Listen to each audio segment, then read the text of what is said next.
Welcome back to your Feel Good Kickstart to a Tuesday morning. Thank you so much for joining us. You are the most important part of this little puzzle here. And of course, what an important puzzle today. Why?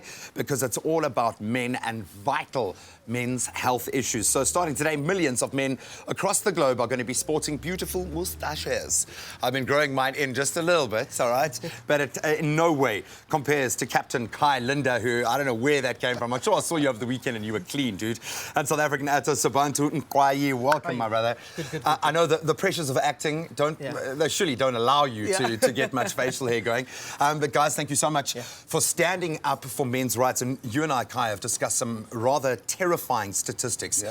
Why is it so important right now for men to stand up and grow a moustache? Now, why do we need to raise awareness about this? Well, I think the biggest thing we're trying to push from Movember is that as men, we're quite closed about our health. We don't like to talk about it. And we want men to stand up and be proud of their health, but also to talk about it. Mental health, a major issue these days. Depression and male suicide is a huge problem. Obviously cancer, which is the core where it all started.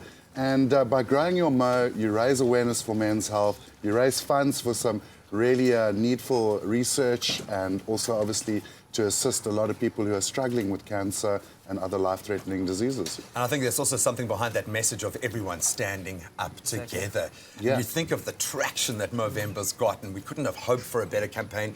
If you provide an opportunity, the men will stand up. Indeed. Why was it important for you to stand up? A close friend of mine, Tembele Tukutu, he was a stuntman in the industry.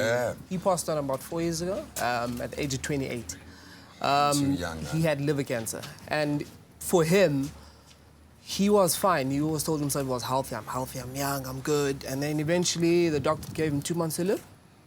He pushed on for 8 months. And just that part of him wanting to live just changed everything about what cancer has, man. It's not about old people dying. It's literally a 28-year-old who's left the family. And for us black people, us black men, culturally, we are told to be tough, don't say anything, silence. Silence is more of the killer. Talk. Men, we have to talk about our health. Get your annual checkups.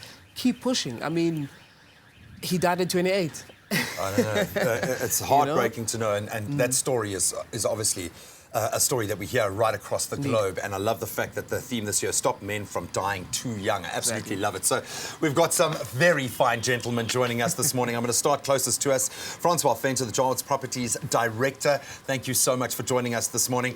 Then Alan Marola, pro skateboarder. Thank you, my brother. And Anthony Reynolds, motocross champion. Boys, thank you so much for joining us. Where's the beard, man? Where's the beard? Come on, man. I went to a feast today, actually. You professionals. Don't worry, there's a month to grow it back. I cannot wait to see the end results of that. But gentlemen, thank you so much. So I'm going to ask our gentleman behind to start the shaving process. While I quickly connect with Kai once again, we know it's all about early detection.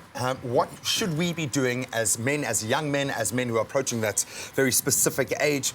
What should we be doing for awareness, yes, but also for looking after ourselves? Well, look, the big thing is obviously go for your checks. And I mean, I'm not just talking about cancer here, I'm talking about depression as well. We really have a big push this year on mental health. Last month we had World Mental Health Day, and suicide is a massive problem in South Africa. I think something like 3 out of 5 deaths under the age of 23 in males is suicide, depression related. Obviously, the more healthy you are as well, the less depression there is, the more endorphins you get daily. So we're really pushing for people to be healthier, to get out there and move. You were doing the spinathon on the weekend. You can tell by the way I'm walking. But it's great, and you don't have to go run the Comrades, for example, if you do go for it, but just get out there every day in November, do some exercise, put it up on your Movember profile page, show people that you're activating your health. And then, of course, spread the word. And then if you're feeling brave, I'm going to shave my beard in a couple of minutes' time and go clean and baby-faced. We're going to brace ourselves for that end result, for that image. Some things you can't unsee. I'm sorry. Now, gentlemen, thank you so much for joining us. The shaving is about to begin. We'll be bringing you progress on this incredible campaign throughout the morning, in fact, throughout the month. But thank you so much if you're standing up to support Movember this month.